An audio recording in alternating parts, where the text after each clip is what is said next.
Sermão de Charles Spurgeon. Porquanto a inclinação da carne é inimizade contra Deus.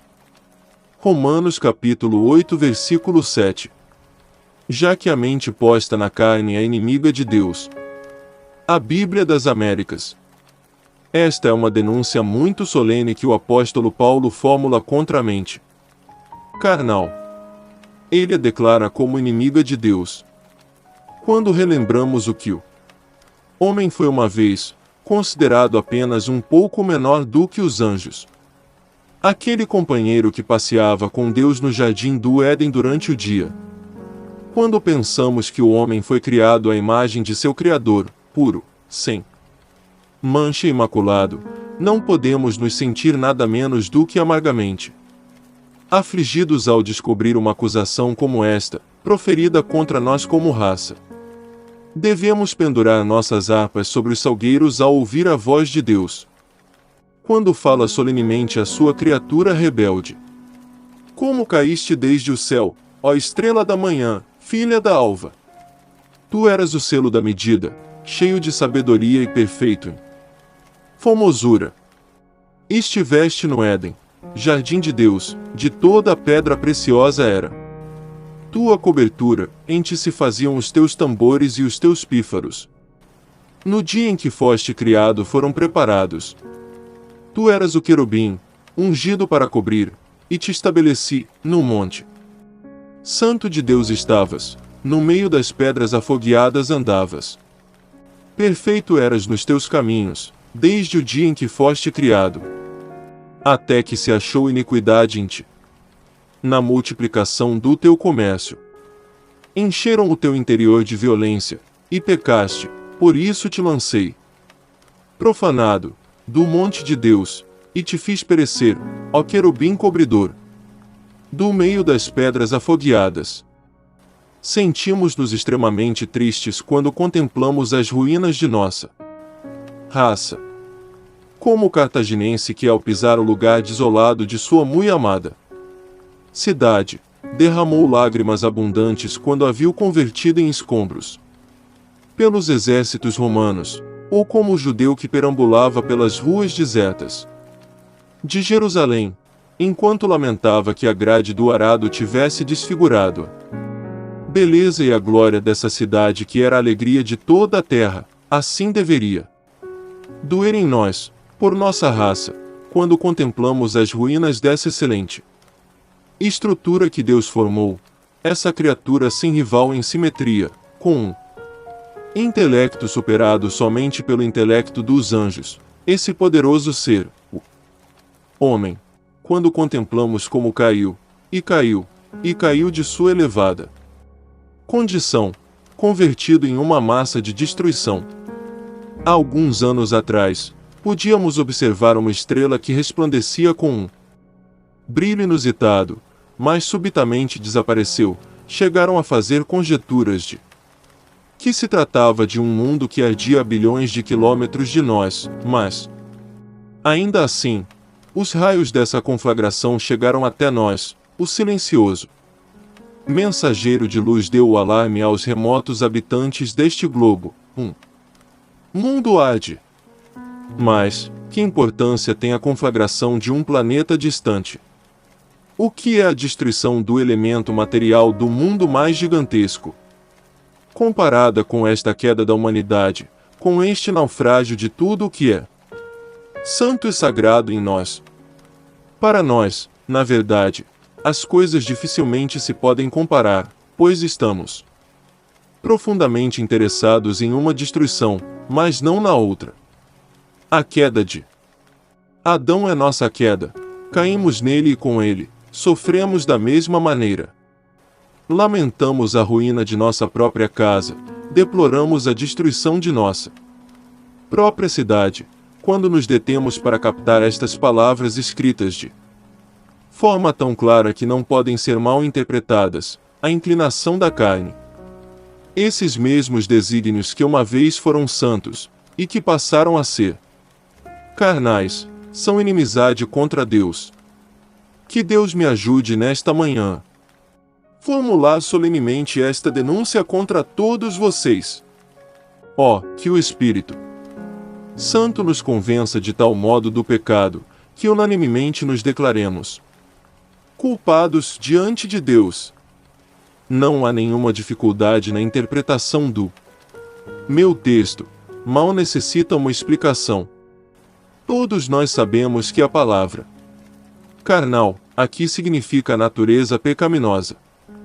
Os antigos tradutores colocavam a passagem assim: a mente posta na carne é inimiga de Deus, ou seja, a mente não regenerada, essa alma que herdamos de nossos pais, essa natureza pecaminosa que nasceu em nós quando nossos corpos foram formados por Deus. A mente não regenerada, fronema sacos, os desejos, as paixões da alma, isto é o que se separou de Deus e se converteu em seu inimigo. Mas antes que entremos em uma discussão da doutrina do texto, observem a forma vigorosa como o apóstolo se expressa. A inclinação da carne, diz, é inimizade contra Deus. Ele usa um substantivo, e não um adjetivo. Não diz que simplesmente se opõe a Deus, mas sim que se trata de uma inimizade positiva. Não é o adjetivo negro, e sim o substantivo negrura, não é inimizado e sim a inimizade mesma, não é corrupto, mas sim a corrupção, não é rebelde. Mas sim a rebelião, não é perverso, mas sim a perversão mesma. O coração, ainda que seja enganoso, é engano positivo, é o mal concreto, pecado na sua essência, é a destilação, a quintessência de todas as coisas que são vis, não é invejoso de Deus, é a própria inveja, não está inimizado, é a inimizade real. Não precisamos dizer uma palavra para explicar que é inimizade contra Deus. Não acusa a natureza humana de ter simplesmente uma aversão ao domínio, às leis, ou às doutrinas de Deus, mas sim que atesta um golpe mais profundo e mais preciso. Não golpeia o homem na cabeça, mas penetra em seu coração. Coloca o machado na raiz da árvore, e declara inimizade contra Deus, contra a pessoa da deidade, contra o Ser Supremo, contra o poderoso Criador deste mundo, não inimizado contra sua Bíblia ou contra seu Evangelho, ainda que isso seja verdade, mas sim contra Deus mesmo, contra sua essência, sua existência e sua pessoa. Sopesemos então as palavras do texto, pois são palavras solenes. Estão muito bem expressadas por esse maestro da eloquência, Paulo, e, além disso, foram ditadas pelo Espírito Santo, que ensina ao homem como se expressar corretamente. Que nos ajude a interpretar esta passagem, que nos deu previamente para a sua explicação. O texto nos pede que tomemos nota, primeiro, da veracidade desta afirmação. Em segundo lugar, da universalidade do mal que nos aflige. Em terceiro lugar, vamos descer ainda mais às profundezas do tema com a intenção de que o gravem em seu coração, ao demonstrar a enormidade do mal, e depois disso, se o tempo alcança, vamos extrair uma doutrina ou duas do fato geral. E, primeiro, nos convida a falar sobre a veracidade desta grande declaração: a inclinação da carne é inimizade contra Deus. Não requer provas, pois como está escrito na palavra de Deus, nós, como cristãos, estamos obrigados a inclinar-nos diante dela.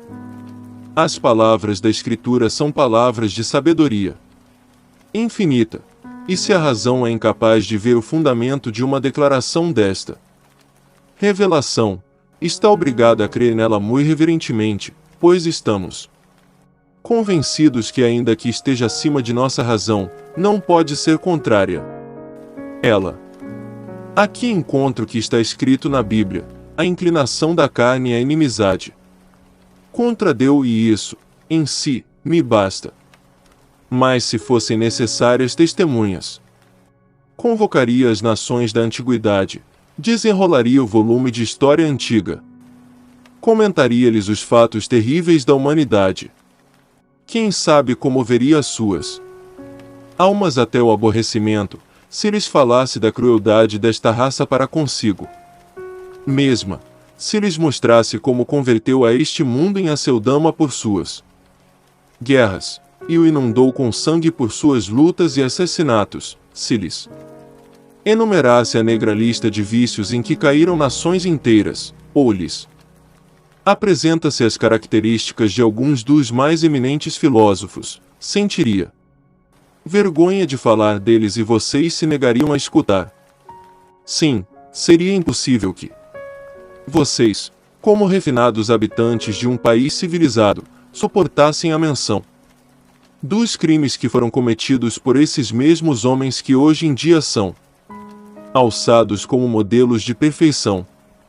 Tenho medo de que, se escrevêssemos toda a verdade, abandonaríamos a leitura das vidas dos mais poderosos heróis e dos sábios mais orgulhosos da terra, e diríamos de imediato de todos eles: desviaram-se todos, e juntamente se fizeram imundos, não há quem faça bem, não, nem sequer um.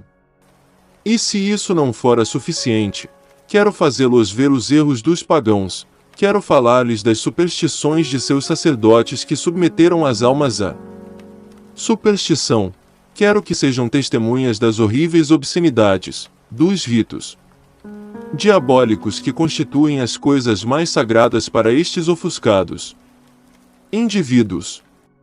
Então, depois de terem ouvido o que constitui a religião natural do homem, eu pediria a vocês que me explicassem o que seria a sua irreligião. Se esta é sua devoção, qual seria a sua impiedade? Se este é seu ardente amor pela deidade, qual seria seu ódio à mesma? Estou certo que vocês de imediato confessariam, se soubessem o que é na natureza humana, que a denúncia está sustentada e que o mundo deve exclamar sem reservas, sinceramente: culpado. Posso encontrar um argumento adicional no fato de que as melhores pessoas têm sido sempre as mais dispostas a confessar sua depravação. Os homens mais santos, os que estão mais livres de impurezas, sempre sentiram com mais intensidade a sua depravação. O que tem suas vestes mais brancas, perceberá melhor as manchas que caiam nelas. O que possui a coroa mais reluzente, saberá quando perdeu uma pedra preciosa. O que dá mais luz ao mundo, sempre será capaz de descobrir sua própria escuridão. Os anjos do céu cobrem seus rostos, e os anjos de Deus na terra, seu povo escolhido, sempre devem cobrir seus rostos com humildade, quando se lembram do que foram. Escutem a Davi, ele não era desses que se vangloriam de uma natureza santa, de uma disposição pura. Ele diz: eis que em iniquidade fui formado, e em pecado me concebeu minha mãe. Muitos desses santos homens escreveram aqui, neste volume inspirado, e encontraremos a todos confessando que não eram limpos, não, nenhum sequer. E um deles exclamou: miserável homem que eu sou! Quem me livrará do corpo dessa morte? Além disso, chamarei a outra testemunha para que testifique a veracidade deste fato, e que decidirá a questão, será sua própria consciência.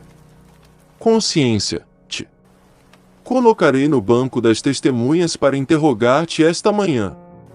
Consciência, diga a verdade. Não te drogues com o ópio da segurança em ti mesma. Testifica a verdade.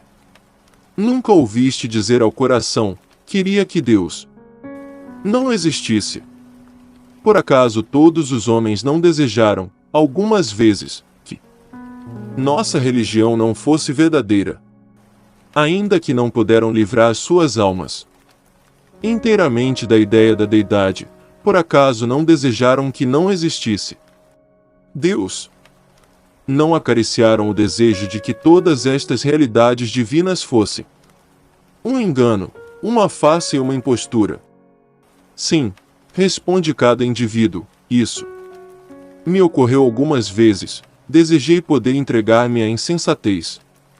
Desejei que não houvessem leis que me restringissem. Desejei, como um insensato, que não houvesse Deus. Essa passagem dos Salmos que diz, disse o nécio no seu coração, não há Deus, está mal traduzida. A tradução correta deveria ser, diz o nécio no seu coração, não aceito a Deus.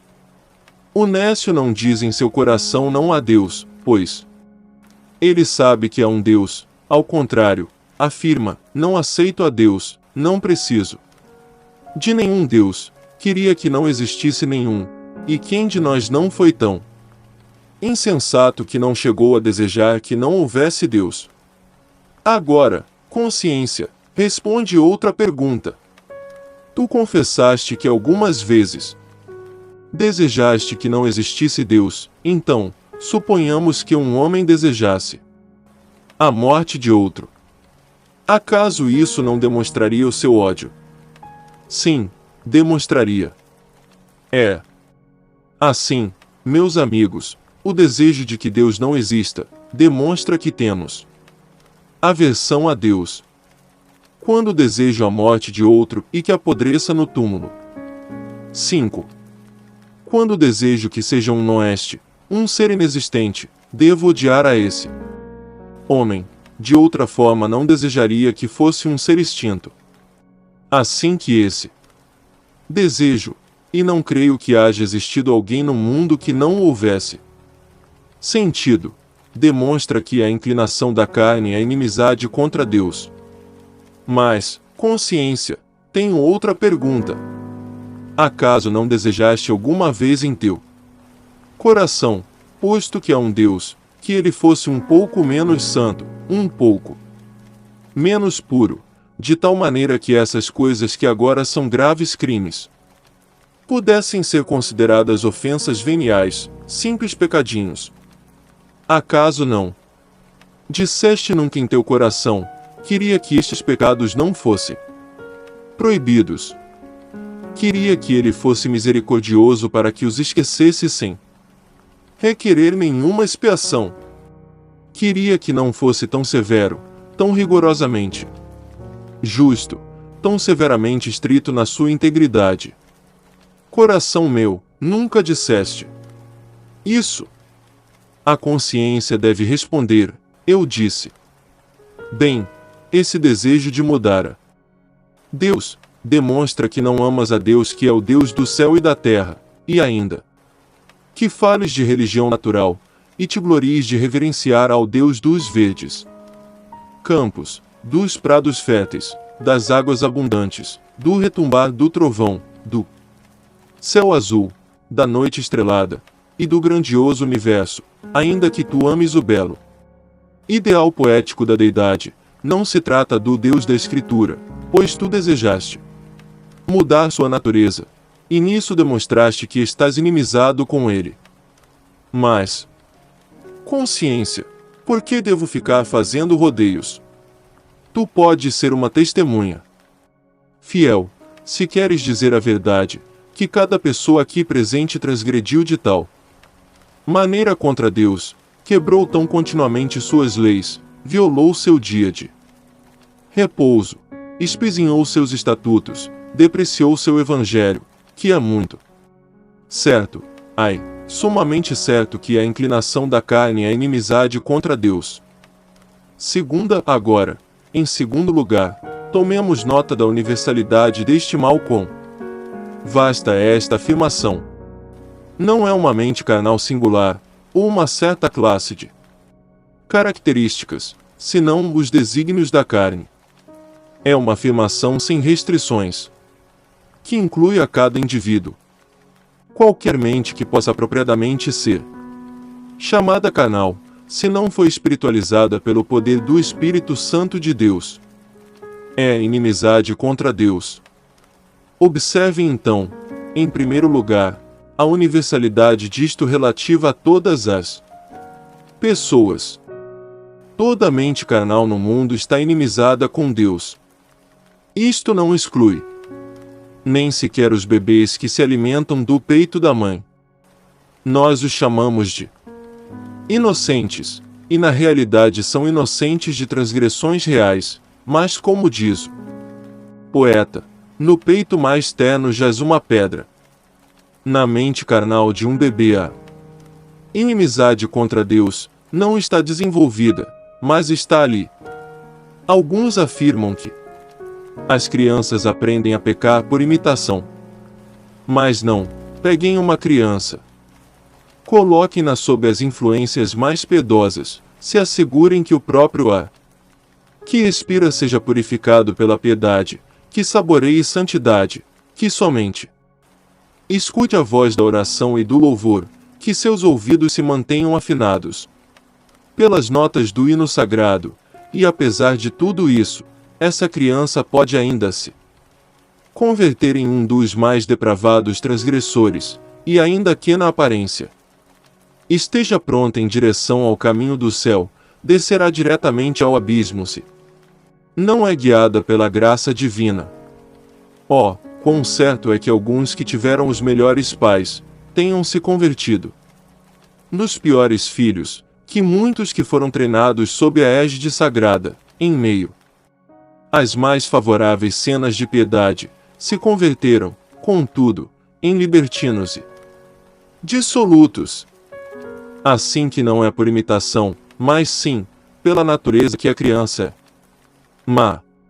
Concordemos que a criança é carnal, pois meu texto diz, a inclinação da carne é inimizade contra Deus. Escutei que um crocodilo recém-nascido, quando sai de sua casca, no mesmo instante se coloca em posição de ataque, abrindo sua mandíbula como se houvesse sido ensinado ou treinado. Sabemos que os jovens leões, quando são domados e domesticados, conservam a natureza selvagem de seus semelhantes da selva, e se os colocassem em liberdade, caçariam tão ferozmente como os outros.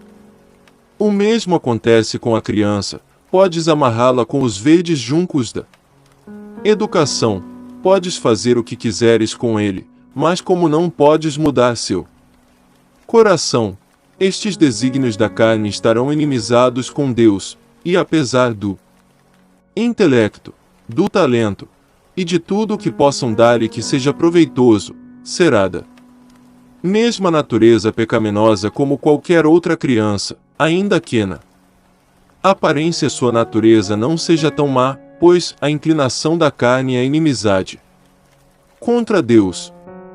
E se isto se aplica às crianças, igualmente inclui toda a classe de homens. Há alguns homens que nasceram neste mundo dotados de espíritos superiores, que caminham por todos os lados como gigantes envoltos em mantos de luz e glória. Refiro-me aos poetas, homens que se destacam como colossos, mais poderosos que nós, que aparentam haver descido das esferas celestiais. Outros, de intelecto afiado, que investigando os mistérios da ciência, descobrem coisas que estiveram ocultas desde a criação do mundo, homens de tenaz investigação e de vasta erudição, e, contudo, de cada um destes, poetas, filósofos, metafísicos e grandes descobridores, se dirá, a inclinação da carne é inimizade contra Deus. Poderá treiná-lo, converter seu intelecto em algo quase angelical, fortalecer sua alma até que entenda o que constitui enigmas para nós, e os decifre com seus dedos num instante, poderás fazê-lo tão poderoso que possa entender os segredos ferrenhos dos montes eternos e pulverizá-los com seu punho, poderás dar-lhe um olho tão perspicaz que possa penetrar os mistérios das rochas e das montanhas, poderás agregar-lhe uma alma tão poderosa que possa matar a gigantesca esfinge, que por muito tempo confundiu os sábios mais notáveis. Mas mesmo que tenhas feito tudo isto, sua mente será depravada e seu coração carnal ainda estará em oposição a Deus. E, ainda mais, podes levá-lo à casa de oração, podes expô-lo constantemente à pregação mais clara do mundo, onde escutará as doutrinas da graça em toda sua pureza, e pregação acompanhada de santa unção, mas se essa santa unção não descansa nele, tudo haverá sido em vão, pode ser que assista com toda regularidade, mas, igual à piedosa porta da capela, que gira para dentro e para fora, ele seguirá sendo igual, poderá ter uma religião superficial externa, mas sua mente carnal estará inimizada com Deus. Agora, esta não é uma afirmação minha, é a declaração da palavra de Deus. Podem colocá-la de lado se não acreditam nela, mas não discutam comigo, já que é a mensagem do meu Senhor, e é válida para cada um de vocês, homens. 7. Mulheres e crianças, e para mim também, que se não somos regenerados e convertidos, se não experimentamos uma mudança de coração, nossa mente carnal está inimizada contra Deus. Além disso, tomem nota da universalidade disto em todo momento. A mente carnal está em todo momento inimizada com Deus. Alguém dirá, pode ser verdade que às vezes nos opomos a Deus, mas certamente nem sempre nos opomos.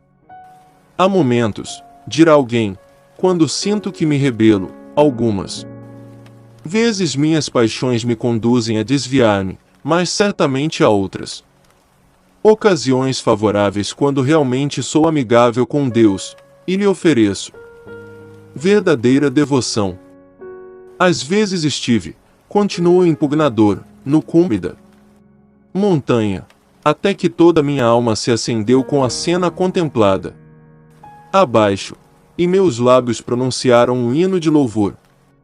Estas são tuas gloriosas obras, Pai de bondade Todo-Poderoso. Tua é esta estrutura universal. Tão bela e maravilhosa, quão maravilhoso és tu! Sim, mas preste atenção, o que é verdade hoje, não é falso amanhã. Inclinação da carne é inimizade contra Deus, todo o tempo. O lobo poderá estar adormecido, mas continua sendo lobo. A serpente, com seus tons camaleônicos, pode dormitar no meio das flores, e a criança pode acariciar seu dorso liso, mas continua sendo uma serpente, não muda sua natureza ainda que esteja adormecida. O mar é o albergue das tormentas, ainda que esteja plácido como um lago. O trovão continua sendo o trovão que retumba poderosamente, ainda que se encontre tão longe que não possamos escutá-lo.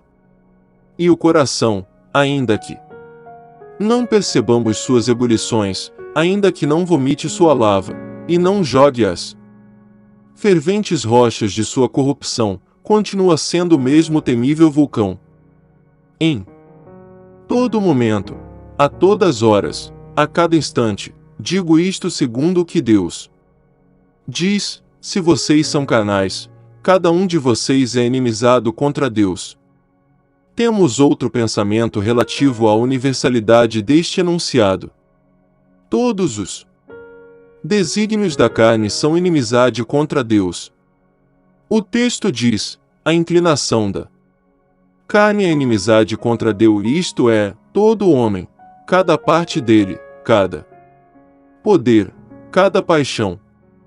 Seguidamente se perguntam, que parte do homem foi afetada pela queda?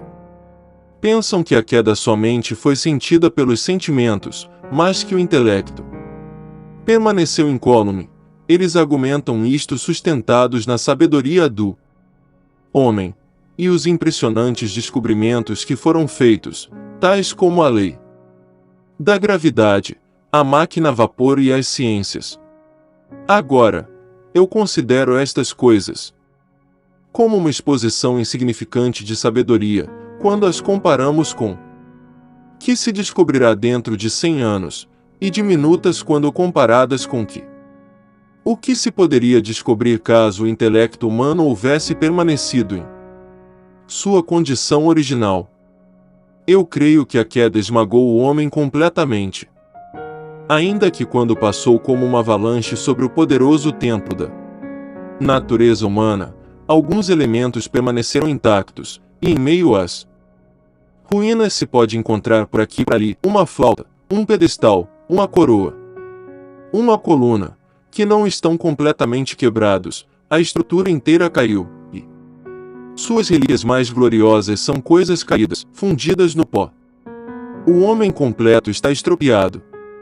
Olhe em nossa memória, acaso não é verdade que a memória participa da queda? Eu posso recordar muito mais as coisas mais que as coisas que têm cheiro de piedade. Se eu escuto uma canção lasciva, essa música do inferno ficará em meus ouvidos até que eu fique grisalho. Mas se escuto uma nota de santo louvor, aí me esqueço. Por quê? Memória aperta com mão de ferro as coisas mais, mas sustém com dedos frágeis as coisas boas. A memória permite que o cedro glorioso dos bosques do Líbano flutue sobre a corrente do esquecimento, mas retém toda a imundície que chega flutuando da depravada cidade de Sodoma. A memória recordará o mal, mas esquecerá o bem. A memória participa da queda. O mesmo ocorre com os afetos. Amamos as coisas terrenas mais do que deveríamos amá-las, rapidamente entregamos nosso coração a uma criatura. Mas raras vezes oferecemos ao nosso Criador, e quando o coração é entregue Jesus, é propenso a se extraviar. Olhem a nossa imaginação também. Oh! Como se deleita a imaginação quando o corpo se encontra em uma condição perniciosa. Somente deem ao homem algo que o leve a ponto de intoxicar-se, drogue-no com ópio, e como dançará. Sua imaginação cheia de alegria. Como o pássaro liberto de sua jaula, como se renovará com asas mais vigorosas que as asas da águia.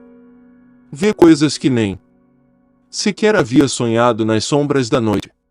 Por que razão sua imaginação não trabalhou quando seu corpo se encontrava em um estado normal, quando era saudável?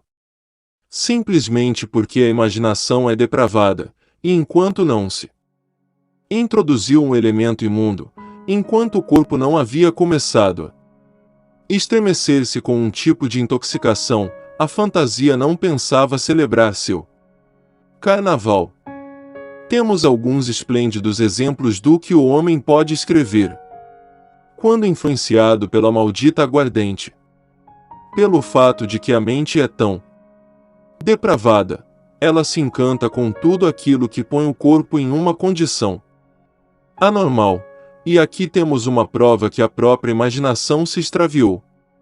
O mesmo acontece com o juízo, posso demonstrar quão imperfeitamente decide. Também posso acusar a consciência, e dizer-lhe quão cega ela, e como lhe cintila o olho ante os maiores desatinos. Posso examinar todos nossos poderes, e escrever na frente de cada um deles, traidor ao céu. Traidor ao céu. Toda a mente posta na carne é inimiga de Deus. Agora, meus queridos leitores, somente a Bíblia é a religião dos protestantes. Mas sempre que reviso um certo livro tido em grande estima por nossos irmãos anglicanos, o encontro inteiramente ao meu lado, e invariavelmente sinto um grande deleite ao citá-lo. Vocês sabem que sou um dos melhores clérigos da Igreja da Inglaterra, o melhor, se me julgarem pelos artigos, e o pior se me julgarem por qualquer outra norma. Meçam-me pelos artigos da Igreja da Inglaterra, e não ocuparia o segundo lugar. Ante ninguém abaixo do céu azul do firmamento, pregando o Evangelho contido neles, pois se há um excelente epítome do Evangelho, se encontra nos artigos da Igreja da Inglaterra. Permitam-me mostrar-lhes que não estiveram escutando uma doutrina estranha. Temos, por exemplo, o artigo 9, sobre o pecado de nascimento, o pecado original. O pecado original não consiste em seguir Adão, como afirmam em vão os pelagianos, mas é a falha e a corrupção da natureza de cada indivíduo, que naturalmente é engendrada pela prole de Adão, pela qual o homem está sumamente distanciado da justiça original, e é por sua própria natureza propenso ao mal, de tal forma que o desejo da carne é contra o espírito, e, portanto, toda pessoa vinda a este mundo merece a ira de Deus e a condenação. E esta infecção da natureza efetivamente permanece, sim, nos que são regenerados, pelo qual a concupiscência da carne, chamada no grego, phronema, sarcos, que alguns expõem como a sabedoria, a sensualidade, o afeto, o desejo da carne, não está sujeita à lei de Deus. E ainda que não haja condenação para os que creem e são batizados, contudo o apóstolo confessa que a concupiscência e a lascívia têm em si a natureza do pecado. Não necessito mais nada. Acaso alguém que creia no livro de oração discordará da doutrina que a mente posta na carne é inimiga de Deus? Terceira, eu disse que procuraria, em terceiro lugar, mostrar a grande enormidade desta culpa. Temo, meus irmãos, que seguidamente quando consideramos nosso estado, não pensamos tanto na culpa como pensamos na miséria. Algumas vezes tenho lido sermões sobre a inclinação do pecador ao mal, o que tem sido demonstrado com muito poder, e certamente o orgulho da natureza humana tem sido muito humilhado e abatido, mas me parece que há algo que deixamos fora, e que terá como resultado uma grande omissão, ou seja, a doutrina que o homem é culpado em todas estas coisas. Se seu coração está contra Deus, devemos dizer que o pecado é seu, e se não pode arrepender-se, devemos lhe mostrar que o pecado é a única causa da sua incapacidade para fazê-lo, que toda sua separação de Deus é pecado, que o se manter afastado de Deus é pecado. Temo que muitos dos que aqui estamos devemos reconhecer que não acusamos nossas próprias consciências desse pecado. Sim, dizemos, estamos cheios de corrupção. Oh, sim. Mas ficamos muito tranquilos. Meus irmãos, não deveríamos fazer isto. Termos essas corrupções é nosso crime, que deve ser confessado como um mal enorme, e se eu, como um ministro do Evangelho, não enfatizasse o pecado envolvido nele, não teria encontrado seu próprio vírus. Teria deixado de fora a verdadeira essência, se não mostrasse que é um crime. Agora, a inclinação da carne é inimiga de Deus. Quão grave é esse pecado? Isto se manifestará de duas formas. Considerem nosso relacionamento com Deus. Logo lembrem o que Deus é, e depois que eu houver falado destas duas coisas, vocês verão, espero, que é um pecado estar inimizados com Deus. Que é Deus para nós? É o Criador do céu e terra. Ele sustenta os pilares do universo. Ele com seu hálito perfuma as flores. Com seu lápis colore. Ele é o autor desta linda criação. Somos ovelhas do seu pasto. Ele nos fez, e não nós mesmos.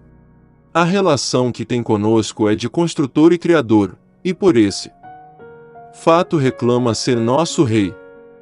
Ele é nosso legislador, o autor da lei, e logo, para que nosso crime seja pior e mais grave, ele governa a providência, pois é ele quem nos guarda dia a dia.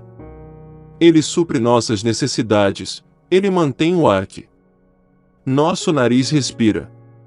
Ele ordena ao sangue que mantenha seu curso por todas nossas veias, Ele nos mantém com vida, e nos previne da morte. Ele está diante de nós como nosso Criador, nosso Rei, nosso sustento, nosso benfeitor.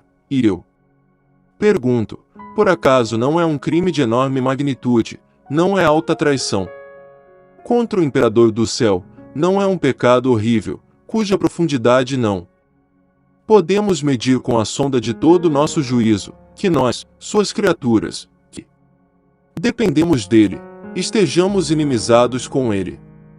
Mas nós podemos ver que o crime é mais grave quando pensamos no que Deus é. Me permitam apelar pessoalmente a vocês em um estilo de interrogatório, pois isto tem muito peso. Pecador, por que estás inimizado com Deus? Deus é o Deus de amor. Ele é amável com suas criaturas. Ele te olha com seu amor de benevolência, pois este mesmo dia seu sol brilhou sobre ti, hoje tiveste alimento e roupas, e chegaste a esta capela com saúde e vigor. Odeias a Deus porque te ama. Essa é a razão. Considerem quantas misericórdias recebeste de suas mãos durante tua vida. Não nasceste com um corpo disforme, tiveste uma tolerável medida de saúde, te recuperaste muitas vezes de doenças. Quando estavas no limiar da morte, seu braço deteve tua alma do último passo de destruição. Odeias a Deus por tudo isto. O odeias porque salvou tua vida por sua terna misericórdia. Contempla toda a sua bondade que estendeu diante de ti. Poderia ter te enviado ao inferno, mas estás aqui. Agora, odeias a Deus porque te conservou. Oh, por que razão estás inimizado com ele? Meu amigo, acaso não sabes que Deus enviou a seu filho procedente de seu peito, e o pendurou na cruz, e ali permitiu que morresse pelos pecadores, o justo pelos injustos. E odeias a Deus por isso. Ó pecador, acaso é esta a causa de tua inimizade? Estás tão longe que agradeces com inimizade o amor. E quando te rodeou de favores, quando te cingiu com bênçãos, quando te cumulou de misericórdias, acaso o odeias por isso?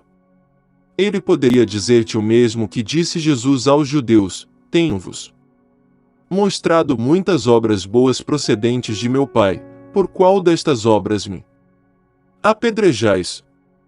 Por quais destas obras odeiam a Deus? Se algum benfeitor terreno houvesse te alimentado, o odiarias. Se te houvesse vestido, o ultrajarias em sua face. Se te houvesse dado talentos, tornarias contra ele estes poderes. Oh, fala! Forjarias o ferro de uma adaga e a cravarias no coração de teu melhor amigo. Odeias a tua mãe que te criou em seus joelhos. Acaso maldizes a teu pai que sabiamente velou por ti? Não, respondes, sentimos uma pequena gratidão por nossos parentes terrenos. Onde estão seus corações, então?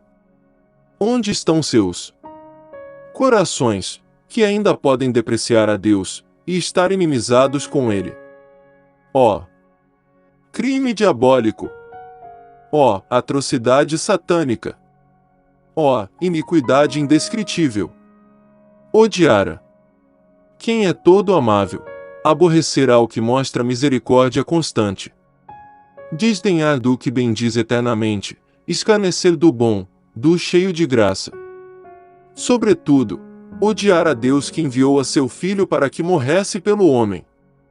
Ah, este pensamento, a mente posta na carne é inimiga de Deus, há algo que nos sacode, pois é um terrível pecado estar inimizados com Deus. Quisera poder falar com maior poder, mas somente meu Senhor pode fazê-los ver o enorme mal deste horrível estado do coração. Quarta, mas há uma ou duas doutrinas que procuraremos deduzir de tudo isto. Está a mente posta na carne, inimizada com Deus. Então a salvação não pode ser por méritos, tem que ser por graça. Se estamos inimizados com Deus, que méritos poderíamos ter? Como podemos merecer algo do ser que odiamos? Ainda que fossemos puros como Adão, não poderíamos ter nenhum mérito, pois 11. Não creio que Adão tivesse algum merecimento diante de seu Criador. Quando tinha guardado toda a lei de seu Senhor, não era senão um servo inútil, não tinha feito mais do que tinha que fazer, não tinha um saldo a seu favor, não havia um excedente. Mas como nos tornamos inimigos, quanto menos podemos esperar ser salvos por obras. Oh, não! A Bíblia inteira nos diz, do princípio ao fim, que a salvação não é pelas obras da lei, e sim pelos atos da graça. Martinho Lutero declarava que ele pregava constantemente a justificação pela fé. Unicamente, porque, dizia, as pessoas tendem a se esquecer, de tal forma que me via obrigado a quase golpear suas cabeças com minha Bíblia, para que gravassem a mensagem em seus corações. E é verdade que constantemente esquecemos que a salvação é somente pela graça. Sempre estamos tentando introduzir uma pequena partícula de nossa própria virtude, queremos cooperar com algo. Recordo um velho ditado do velho Matthew Wilkes: salvos por suas obras. É como se tentassem chegar à América em um barquinho de papel. Salvos por suas obras. Isso é impossível. Oh, não! O pobre legalista é como um cavalo cego que dá voltas e voltas no moinho, ou como o prisioneiro que sobe os degraus da roda de moinho, e descobre que não subiu nada depois de todo esforço que fez, não tem uma confiança sólida, não tem uma base firme onde possa apoiar-se. Não fez o suficiente, nunca o suficiente. A consciência sempre diz, isto não é a perfeição, deveria ter sido melhor. A salvação para os inimigos deve ser alcançada mediante um embaixador, por uma expiação, sim, por Cristo. Outra doutrina que extraímos disto é a necessidade de uma mudança completa de nossa natureza. É certo que desde que nascemos estamos inimizados com Deus. Quão necessário é, então, que nossa natureza tenha uma mudança? Há poucas pessoas que sinceramente creem nisto. Eles pensam que se clamam: Senhor, tem misericórdia de mim, quando estão agonizando, irão ao céu diretamente. Permitam-me supor um caso impossível por um momento. Imaginemos um homem que está entrando no céu sem uma mudança em seu coração. Ele se aproxima das portas. Escuta um soneto. Ele se sobressalta. É um hino de louvor para o seu inimigo. Vê um trono, e nele está sentado um que é glorioso, mas é seu inimigo. Caminha por ruas de ouro, mas essas ruas pertencem a seu inimigo. Vê hostes de anjos, mas essas hostes são os servos de seu inimigo. Ele se encontra na casa de um inimigo, pois ele está inimizado com Deus. Não pode unir-se aos cantos, pois desconhece a melodia. Ficaria ali, parado, silencioso, imóvel, até que Cristo dissesse com uma voz mais potente: Que 10.000 trovões, que fazes tu aqui? Inimigos no banquete das bodas. Inimigos na casa dos filhos. Inimigos no céu. Vá embora. Aparta-te, maldito, para o fogo eterno do inferno. Ó, senhores, se os não regenerados pudessem entrar no céu. Trago uma vez mais à memória o tão repetido ditado de Wittefeld: seria tão infeliz no céu, que pediria a Deus que me permitisse precipitar-me ao inferno para buscar abrigo lá. Deve haver uma mudança, se pensamos no estado futuro, pois, como poderiam os inimigos de Deus sentar-se no banquete das bodas do Cordeiro? E para concluir, me permitam recordar-lhes, e depois de tudo está no texto, que esta mudança deve ser feita por um poder superior ao de vocês. Um inimigo pode possivelmente converter-se em amigo, mas não a inimizade. Se ser um inimigo fosse uma adição à sua natureza, ele poderia tornar-se um amigo, mas se a essência mesma de sua existência ser inimizade, positiva inimizade, a inimizade não se pode mudar a si mesma. Não, devemos fazer algo mais do que podemos alcançar. Isto é precisamente o que se esquece nestes dias. Necessitamos mais pregação com a unção do Espírito Santo, se queremos ter mais obra de conversão. Eu digo a vocês, amigos, que se vocês operam a mudança em vocês mesmos, e se tornam melhores, e melhores, e melhores, 1000 vezes melhores, nunca serão o suficientemente bons para o céu. Enquanto Espírito de Deus não haja posto sua mão em vocês, enquanto não haja regenerado o coração, enquanto não haja purificado a alma, enquanto não haja mudado o espírito inteiro, e não haja feito do homem uma nova criatura, não poderão entrar no céu. Quão seriamente, então, deveriam fazer uma pausa. Meditar. Eis-me aqui, uma criatura de um dia, um mortal nascido para morrer. Contudo, um ser imortal. Neste momento estou inimizado com Deus. Que farei?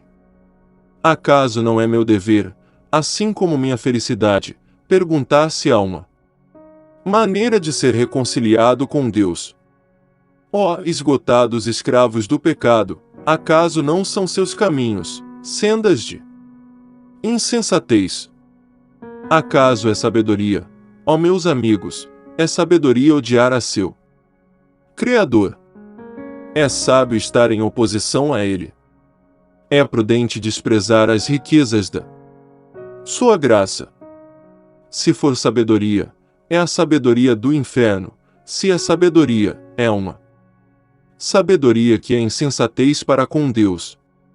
Ó, que Deus nos conceda que possam voltar-se para Jesus com pleno propósito de coração.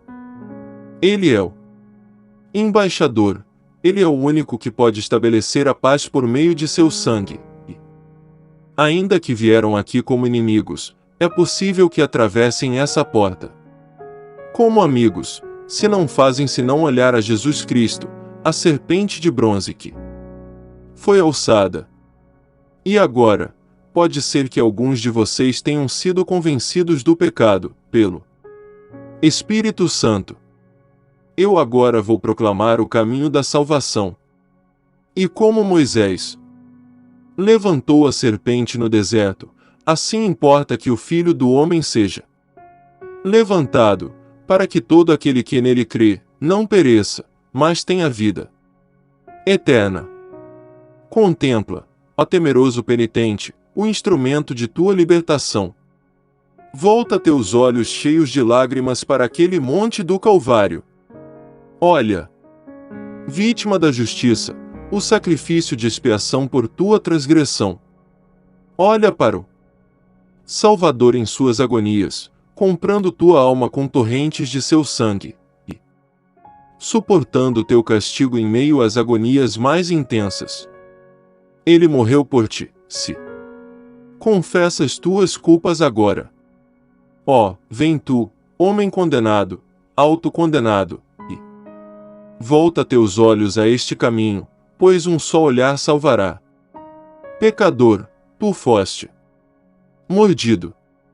Olha! Não necessitas nenhuma outra coisa senão olhar. É simplesmente olhar. Basta que olhes a Jesus e serás salvo. Ouves a voz do Redentor: olhem para mim e sedes salvos. Olhem! Olhem! Olhem! Ó almas culpadas! Confia nele, confia plenamente. Não permitas que outra confiança se intrometa. Ninguém senão Jesus pode fazer bem ao pecador desvalido. Que meu bendito Senhor os ajude a vir a Ele, e lhes atraia seu Filho, por Jesus Cristo nosso Senhor. Amém e amém.